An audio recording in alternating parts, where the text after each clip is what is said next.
Are you ready for the job interview? Today I got 8 common sense tips to help you get ready for that job interview.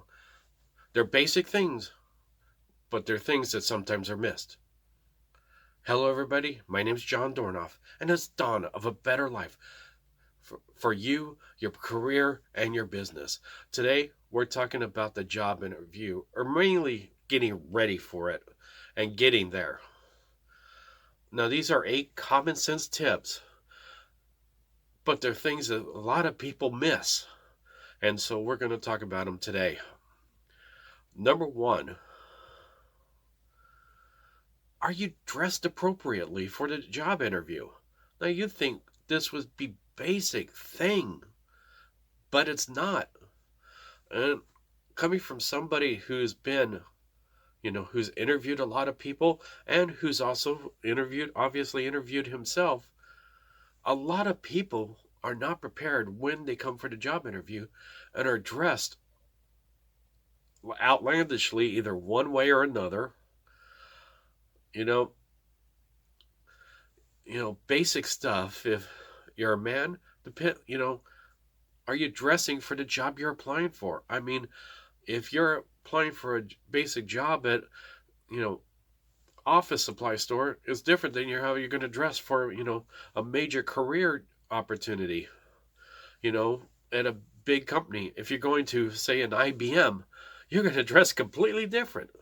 So be prepared and know, do research in how you should be dressing for that interview. Number 2, are you leaving enough time to get to the place you need to go? I can't tell you how many times people will be late to an interview. Oh, sorry, traffic was bad. Oh, I'm sorry, I didn't know how long it was going to take me to get here. Stuff like that. I'm sorry, you should be prepared. You should understand that. I mean, another thing you can think about, not only think about traffic and how long it's going to take you, leave extra time in case something happens. There's going to be a traffic accident. There's going to be, other, road construction, whatever. Be prepared for it. Also, if you can, do a dry run to the place you're going. That way you know where you have to go, and how the building's laid out. Now, sometimes you can't go into the building, but you can be there early enough so you don't have to worry about, oh, darn, they want me to go to the 7th floor. By the time I get there, I'm late. So, yes, leave plenty of time. Number 2, is your phone turned off? Yes, you're going in for a job interview. That means it is best to turn off the phone. I've had people during an interview have their phone ring. And yes, I hate to say it, I've had people actually answer the phone during an interview. Is that ridiculous or what? Come on, people. Do you walk into the place you're interviewing alone? But I need a friend to drive me there because, my car's broken. That's fine. Don't have them walk in with you. I mean, in this day and age where we see a lot of people who bring their mommy or daddy in with them for interviews, it's even worse.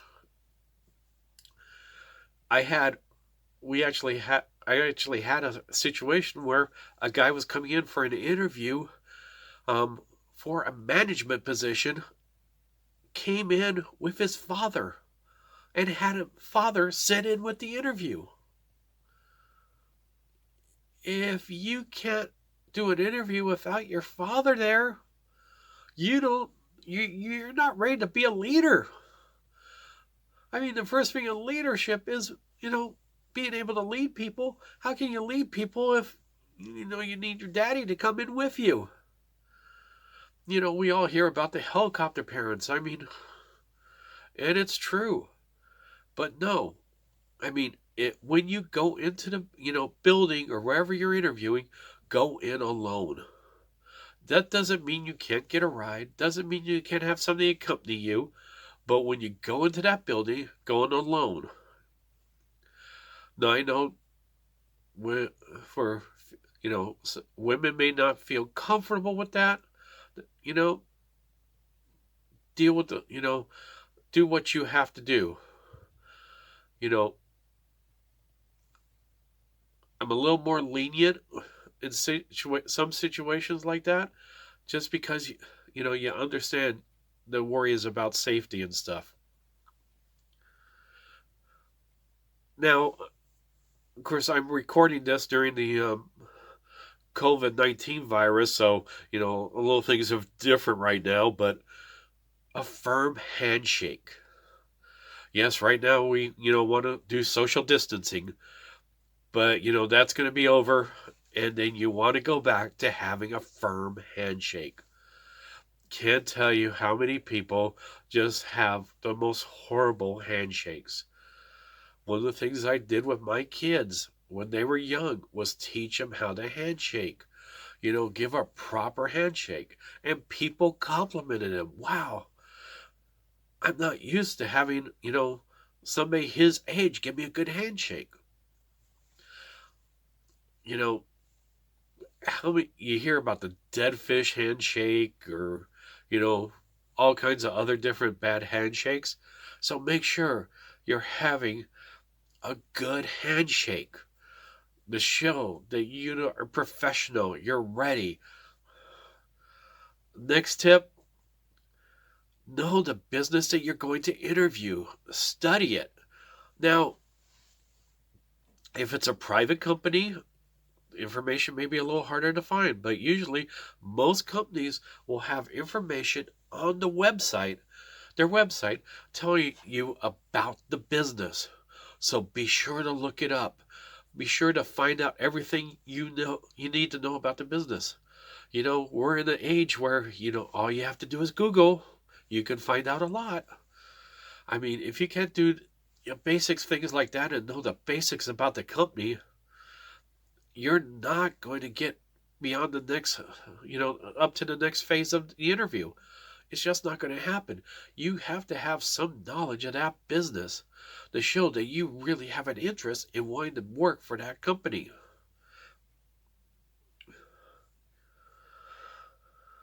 Also, have a list of questions you want to ask.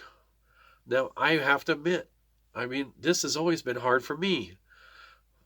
Coming up with a list of questions that I should ask at the end of the interview or during the interview. They're going to ask you, so do you have any questions? What do they want to know?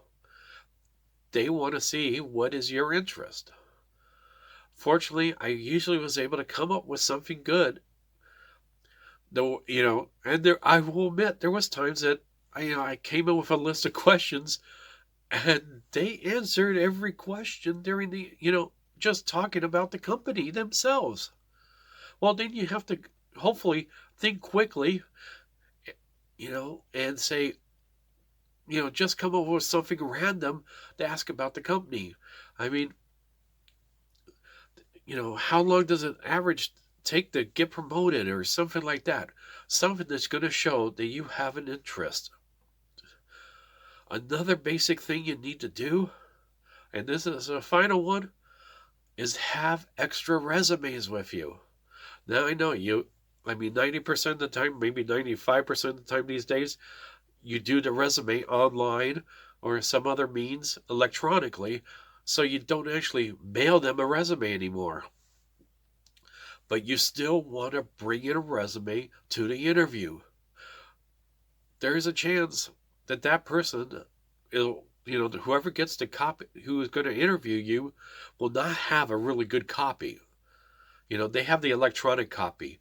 It is a lot easier to read a good, printed off copy than it is to get one off of email or whatever system they're using. So always have that available.